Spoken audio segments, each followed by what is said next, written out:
O programa a seguir foi aprovado e liberado pela censura espiritual. Para exibição neste horário, censura livre. Hoje você vai compreender como Deus trabalha o inconsciente coletivo dos inimigos em favor de seus filhos, quando a injustiça transcende a medida da iniquidade. Entremos então no momento da palavra, na reunião do cordão. E agora, momento da palavra, na reunião do cordão. Livro de Juízes, capítulo 6, versos de 1 a 3, nos diz a Escritura: novamente o povo de Israel pecou contra Deus, ou seja, fizeram o que era mal aos olhos do Senhor. E por isso, ele deixou que o povo de Midian, os midianitas, os dominasse durante 7 anos. Os israelitas se escondiam dos midianitas em cavernas e em outros lugares seguros nas montanhas, sempre em lugares altos. Porque os midianitas, que estavam acampados em lugares baixos, em vales, eram mais fortes do que eles. Sempre que os israelitas semeavam, faziam o seu plantio, criavam seus animais, os saqueadores, os ladrões, os roubadores midianitas vinham com os amalequitas e os povos do deserto os atacavam. Essa história tem tudo a ver com o que eu e a pastora passamos por esses dias. Há momentos que a gente passa por tribulações, por descuido, por falta de vigilância, sabedoria até, de atitudes muitas vezes imprudentes que nós como servos de Deus temos que ter, porque servimos um Deus poderoso. E temos que ter muito cuidado, que a gente vive no meio de ímpios, no meio de incrédulos. E nós que aconselhamos, nós que muitas vezes orientamos, instruímos como as pessoas devem caminhar, às vezes a gente se descuida também. Porque a gente tem a impressão de que pelo fato de conhecer a palavra nós estamos imunes. Exatamente como o povo de Israel sempre se achou presunçosamente seguro, porque conheciam Deus. Aqui no caso deles especificamente, eles buscaram idolatria, e tudo que afasta a presença de Deus vira abominação aos seus olhos. E essa idolatria fez com que Deus se afastasse do povo de Israel e os deixasse de abençoar. Mas algo aconteceu conosco, que Deus falou fortemente ao meu coração, quando a gente quase caiu num golpe, irmãos. Que eu não vou entrar nos pormenores aqui. Esses laços de passarinheiro misturados com peste perniciosa que apareceram na internet como uma oportunidade de negociação de dívidas. A gente queria fazer uma negociação com uma empresa supostamente séria, e a maneira que as coisas foram se desenrolando, embora nós já tivéssemos de certa forma feito o contrato e devidamente pagos os honorários daquele serviço que supostamente seria feito, tudo no cartão, sem ter saldo, sem ter condições, mas como uma estratégia para tentar reduzir nossas despesas. Aos poucos a gente foi observando o comportamento daquelas pessoas, e aquilo nos tirou o sono algumas noites. Nós queríamos compartilhar com os irmãos e o Espírito Santo não deixava. Essa é uma experiência que eu quero ter só com vocês. Em tempo oportuno todos saberão o que está acontecendo, mas agora fiquem na minha presença que vocês vão entender mais tarde. O que faço eu agora você não compreende, compreenderá mais tarde. E foram dias terríveis, foram dias difíceis, aonde a gente não conseguia sentir paz. Havia uma inquietação na nossa alma, porque as cobranças continuavam vindo normalmente, Que caía em contradição com aquilo que supostamente teria sido negociado. até que num telefonema eu senti um poder, irmãos, uma autoridade, e botei a boca, Sem palavrão, sem palavra torpe. mas sempre usando o nome do Senhor. E quando eu encerrei aquela ligação, eu falei: eu estou encerrando com vocês agora essa negociação, estou entrando com contestação. Deus usou nosso irmão também, Andrei, para nos dar uma instrução de como seria o modus operandi para a gente sair desse laço. Deus coloca seus servos também para nos instruir, para nos ajudar. E quando tudo parecia resolvido, de repente eu senti um grito dentro do meu coração, na minha mente, eu não sei explicar, só quem passa por isso para entender. Como se fosse uma voz gritando, mas você não escuta no ouvido, você escuta num pensamento, só que não é um pensamento, porque aquilo, além de fazer com que ecoasse dentro de mim, trouxe instantaneamente, imediatamente paz. Eu simplesmente ouvi aquela voz dizendo: pão de Gideão! Pão de Gideão! Pão de Gideão! E aquele silêncio. E eu falei para a pastora: Amor, Deus está fazendo alguma coisa e começou agora. eu há muito tempo atrás tinha lido e meditado nessa palavra no começo da minha conversão, há muitos anos atrás, quando eu estava ali em São Paulo, e lendo a palavra, Deus falava ao meu coração: pão de Gideão, a medida da iniquidade. É quando Deus realmente ele percebe que o seu povo está sendo esmagado por inimigos, e quando transcende essa medida de iniquidade, que é uma expressão bíblica que se refere ao ponto em que a acumulação de pecados e injustiça se torna tão grande que Deus intervém para punir. pois Deus é justo e não permitirá que a iniquidade prevaleça indefinidamente, especialmente sobre os seus filhos. E o limite que as pessoas e nações podem enxergar com suas ações iníquas antes de serem sujeitas a um julgamento divino. A gente vê as guerras acontecendo hoje aí entre Israel, Ucrânia sendo esmagado pela Rússia. Aquilo parece que está transcendendo, mas as pessoas não querem se voltar para Deus, têm outras crenças, estão presas em idolatria. E aí então a razão de o porquê dos sinais preditos, previstos na Bíblia, profetizados até, estão acontecendo hoje como sinais da vinda de Cristo. A gente consegue entender por que Deus não agiu em determinados lugares, em determinadas situações. E aqui particularmente aqueles saqueadores manipulando aquele povo de Israel, e você vê que esse limite, uma hora que chega aquele ponto em que a acumulação de pecados e injustiças se torna tão grande que Deus não pode mais ignorar. É aquela simples oração, como quem chega à porta de uma igreja fechada, mas o coração está transbordando. Deus me ajuda, não sei mais o que fazer. Eu quero estar na tua presença, eu quero voltar para ti. E a palavra de Deus nos ensina que Deus é justo e que Ele irá punir a iniquidade. Quando a medida da iniquidade se enche, Deus intervém para trazer castigo e julgamento. E a Bíblia conta a história desse protagonista, um pequeno agricultor. Segundo alguns historiadores, alguns estudiosos, Gideão tinha em média uns 30 anos, era um agricultor, pertencia à tribo de Manassés, um homem aparentemente sem expressão, filho de Joás, mas ele tornou-se o 5º juiz de Israel. Era um profeta, um líder militar que liderou os israelitas, derrotando os midianitas com um pequeno exército de 300 homens. A Bíblia diz ali no livro de Juízes, do capítulo 6, capítulo 7, capítulo 8, conta em detalhes tudo o que aconteceu. Então, en passant, eu vou contar aqui a essência do que Deus colocou no meu coração para compartilhar com os irmãos o porquê de Deus ter escolhido Gideão, um homem de família pobre, aparentemente inseguro, para libertar um povo pecador. Um povo que por reiteradas vezes Deus já falou, fizeram o que era mal aos olhos do Senhor. Especialmente nos livros históricos, você pega ali livro de crônicas, livro de reis, o tempo inteiro os israelitas pisam na bola com Deus, irmão. Coisa tremenda. Até o dia de hoje, porque eles não reconhecem Jesus como Senhor de suas vidas. Mas aí é outra história. Deus endureceu o coração deles para que nós, os gentios, fôssemos alcançados. Isso é pregação para um outro momento. Mas, irmãos, o amor de Deus é tão maravilhoso que quando Ele vê um coração arrependido, querendo voltar para os pés dele, Ele vê alguém sincero, apavorado, em pânico, mas está na presença dele. E aí a palavra de Deus fala em primeira carta do apóstolo João, no capítulo 4, verso 8, que no amor não existe medo, pelo contrário, o perfeito amor lança fora todo medo, porque o medo envolve castigo, e quem teme não é aperfeiçoado no amor. Mas o escritor aos Hebreus, depois, já no Novo Testamento, no capítulo 11, versos 32 e 34, não vou ler, mas o texto nos diz que há uma relação de pessoas cujo nome Gideão encabeça essa relação, de homens, personagens bíblicos que pela fé alcançaram feitos notáveis, vencendo reinos, praticando justiça, superando perigos, fortalecendo-se nos momentos de fraqueza e tendo vitórias no nome de Deus. Tanto que o próprio apóstolo Paulo, na sua segunda carta, aqui no capítulo 12, versículo 10, quando ele nos diz que por isso ele se alegrava nas fraquezas, nos insultos, nas dificuldades, nas perseguições, nas angústias, por amor de Cristo, porque quando eu sou fraco, então sou forte. Isso não é apenas uma palavra ministrada pelo apóstolo Paulo, mas é uma verdade espiritual. Quando nós nos sentimos fracos, impotentes, incapazes de suplantar dificuldades, mas uma vez estabelecida uma aliança com Deus, ainda que aos nossos olhos naturais esse Deus esteja em silêncio, Deus não dormita, guarda de Israel não cochila, Ele não está com o braço encolhido para que não possa estender na nossa direção e nos ajudar, nos arrancar poço da lama, onde quer que nós estejamos caídos, porque Ele tem prazer em nos ajudar. Como o povo de Israel não podia com eles, os midianitas estavam tomando conta, estavam destruindo criações, plantações, eles oraram a Deus pedindo socorro. E então o anjo do Senhor apareceu a Gideão, enquanto ele, escondido, malhava o trigo no lagar. E eu pesquisando, a gente percebe que lagar é aquele lugar onde se amassa uvas. E olha que tremendo, eles estavam se escondendo dos midianitas. Os midianitas que tinham saqueado parreirais, quem sabe, a Bíblia não conta, mas ela fala que todas as plantações eram saqueadas por eles, como praga de gafanhotos, em que enquanto eles não destruíam, enquanto eles não devorassem tudo, roubando para poder usufruir para si mesmos, às vezes até destruía, nem aproveitavam. O intuito era deixar Israel na calamidade, porque Deus endureceu o coração daquele povo, para que aquele povo criasse intimidação sobre o povo de Israel, porque Israel estava na idolatria. E ali Deus fala com Gideão, homem de fé, homem que tem realmente força. E Gideão, sem a menor condição de poder fazer qualquer coisa, ele estava atento àquilo que realmente o Espírito falava com ele,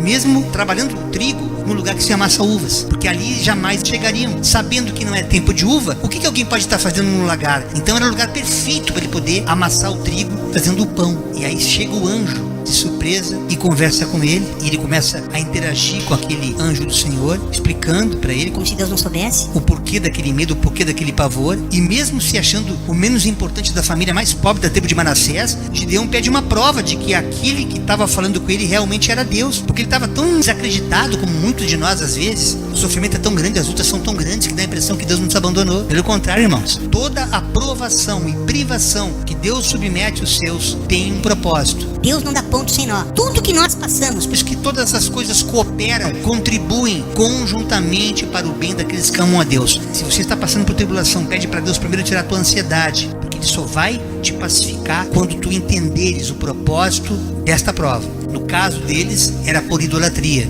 Era uma causa muito específica. O que não quer dizer que todos nós cristãos passemos por provações por estarmos idolatrando alguém ou alguns. Porque para muitos idolatria é cultuar outras religiões, como eles cultuavam os deuses dos amorreus. A idolatria pode ser qualquer coisa que substitua Deus. Pode ser o teu lazer, pode ser o entretenimento, pode ser o passeio na fazenda, o passeio no campo. Quando aquilo rouba o teu tempo com Deus, a tua comunhão com Deus. Pode ser um show que você vá prestigiar e aquilo de repente vira a razão do teu foco e aquilo vira um culto também. eu falo como músico, eu falo com propriedade, porque eu já fui dos palcos, então eu falo aqui com excelência o que eu tô dizendo pra você, que é assim que é, irmãos, no mundo espiritual. Nós temos que entender que Deus tem seus critérios, Deus tem seus parâmetros para dizer isso é pecado, ainda que aos teus olhos seja algo natural. E talvez Israel nunca tenha tido essa consciência de entender que Deus é realmente ciumento. Ele quer que nós o adoremos tão somente a Ele, com exclusividade. Ele não divide a glória dele com ninguém. Permitiu que esses midianitas os oprimissem. Ele chama para uma conversa Gideão. Gideão, vou te dizer um negócio. Tu vai esmagar esse povo todo, esse monte de gafanhoto, essa praga chamada midianita.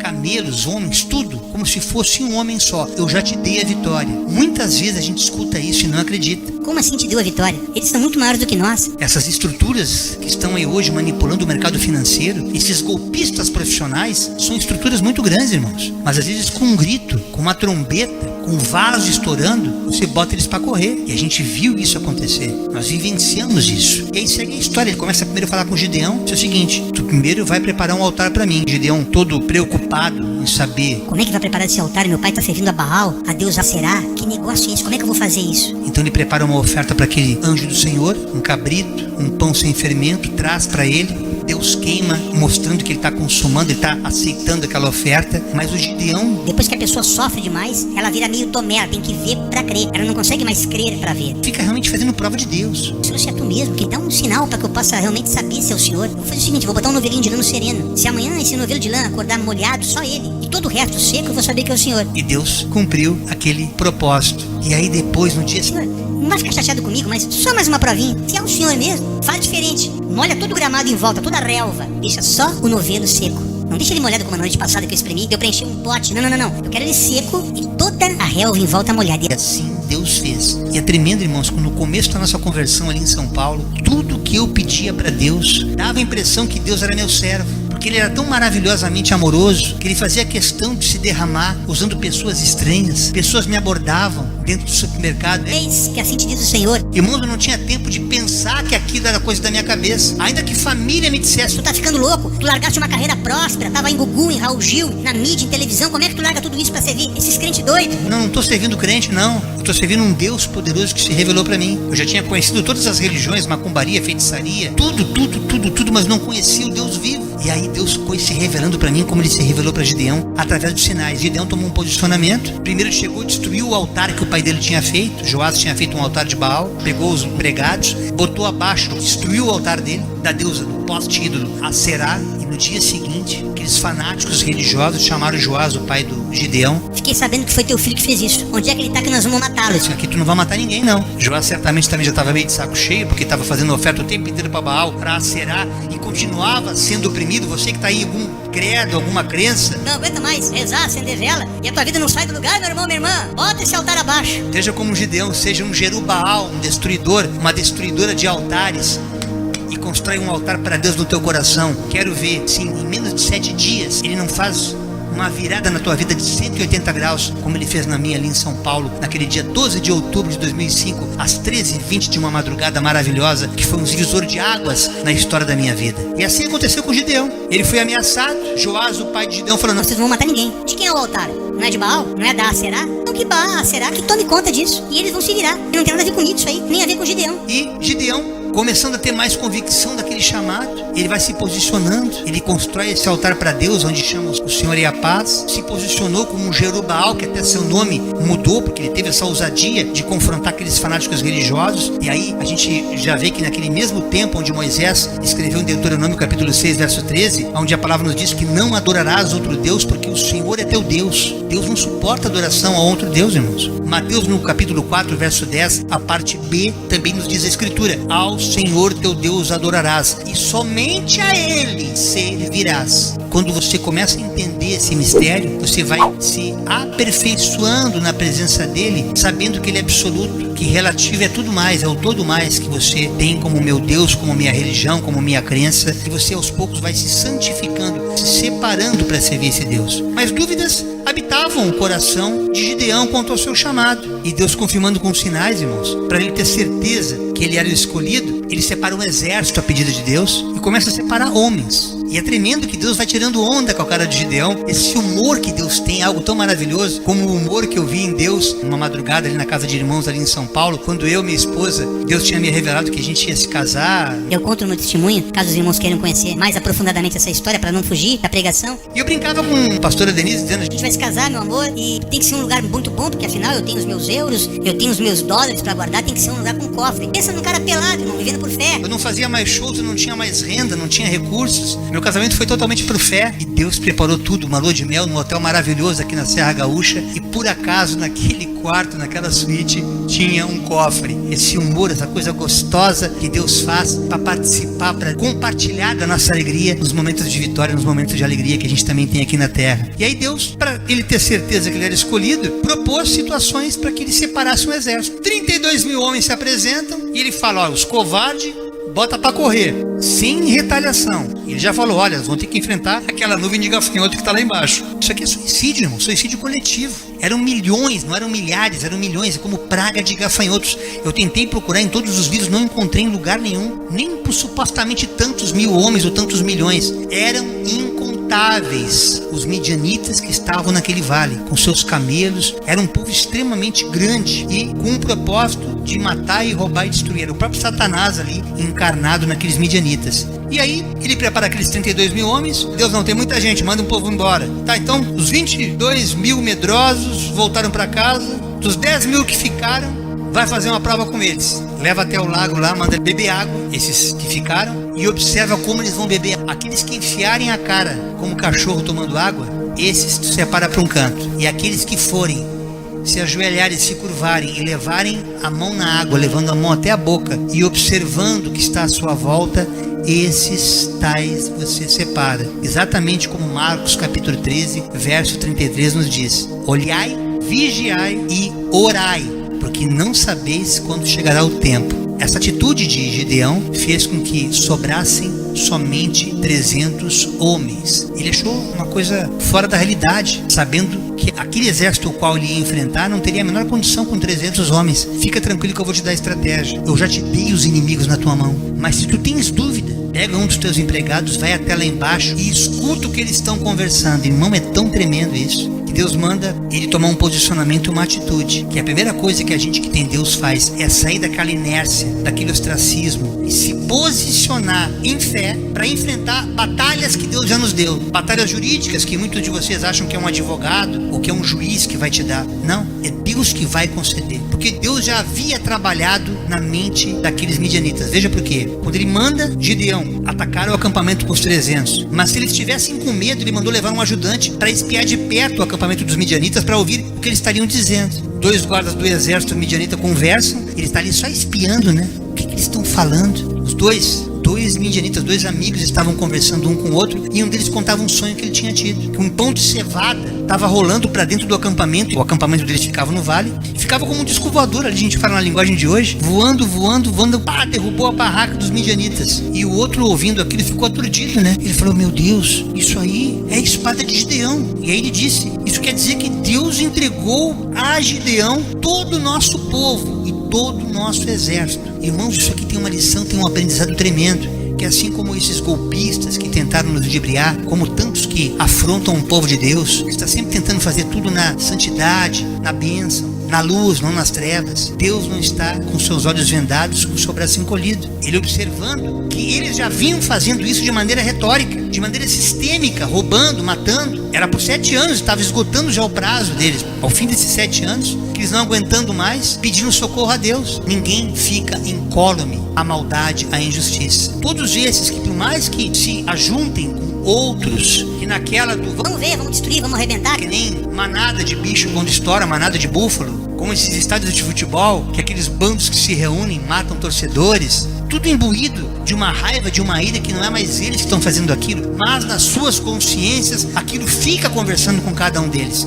No inconsciente coletivo, eles sabem o que fizeram, como aquele filme Eu Sei O Que Você Fez no Verão Passado. É assim que fica, é assim que é. E Deus trabalhou no inconsciente coletivo daqueles midianitas, para que eles soubessem que aquele pão que eles estavam ceifando, pão significa alimento, é vida. E aquele pão sendo malhado num lugar onde era para estar sendo amassada uvas, e de repente o pão está num lugar errado, mas há uma simbologia espiritual nisso, onde ele não se intimidou em trabalhar, em correr atrás do seu sustento. E por Deus ver isso que ele procurou Gideão, por Deus estar atento que ele escolheu este homem guerreiro, que mesmo escondido não parou de produzir, não parou de se preocupar com o alimento do seu povo, da sua família. E é nisso que Deus faz este homem naquele momento ter aquele sonho. Ele já colocou no inconsciente coletivo de que aquele sonho que aquele um teve contaminaria todo o exército, sabendo que Gideão os atacaria. Irmãos, é tão maravilhoso isso, que Gideão chega apavorado, e naquele mesmo lugar de pavor, porque ele estava ali, escondido ali, espiando milhares ou milhões de midianitas, ele e seu funcionário. E ali virou um lugar de culto, ali virou um lugar de adoração. Ele voltou valente, ele voltou macho pra caramba, e juntou o exército de 300 homens. E ali ele chegou muito claro: eu vou fazer o seguinte, Deus já nos deu vitória. Isso, preste atenção. Quando Deus separa alguém para poder trazer uma palavra, trazer uma revelação, submeta-se em obediência a essa revelação, não como um homem cego, não como alguém fanático,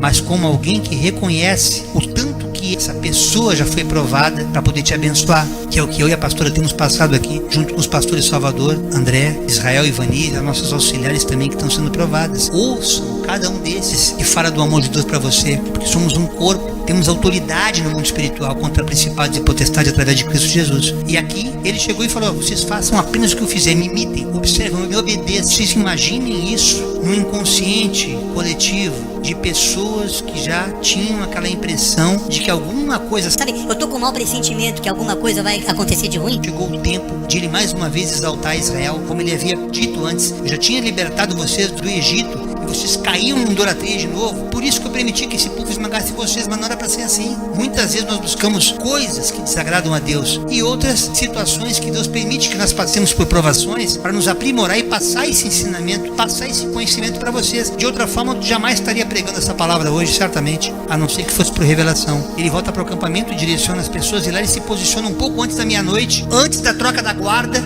Ele dá o primeiro toque, e a coisa é tremenda, irmãos. Aqueles 300 homens à beira do acampamento, divididos em 3 companhias de 100, para enganar o inimigo, fazendo pensar que tinha um grande exército. Aleluia. Os homens usaram as trombetas, as cornetas, feitas com chifre de carneiro, um jarro de barro com uma tocha dentro. Os 3 grupos olharam para Gideão, obedecendo o momento em que ele fizesse tudo aquilo que ele tinha orientado. Tocaram as cornetas, quebraram os jarros vazios para criar, para amplificar. Você imagina que aquele som que chegava no ouvido daqueles homens não era de um vaso, era de uma bomba. Aquelas tochas, tochinhas pequenininhas, vai saber. o tamanho que era aquilo naquele tempo, naquela cultura. Era como se fossem fogos de artifício, irmãos, no dia de hoje. Aquela trombeta seria como centenas de trompetes, de trombetas, que nem o pastor Salvador toca aqui numa altura, como uma buzina. Aquilo amplificou na mente daqueles inimigos, irmãos, que eles começaram a ficar tão desesperados que eles se mataram entre si, naquela escuridão, naquele breu. E os que sobreviveram fugiram. E aí Gedeão convoca um povo para sair atrás deles e matar a cada um deles, para que eles não fizessem absolutamente mal nenhum mais ao povo de Israel.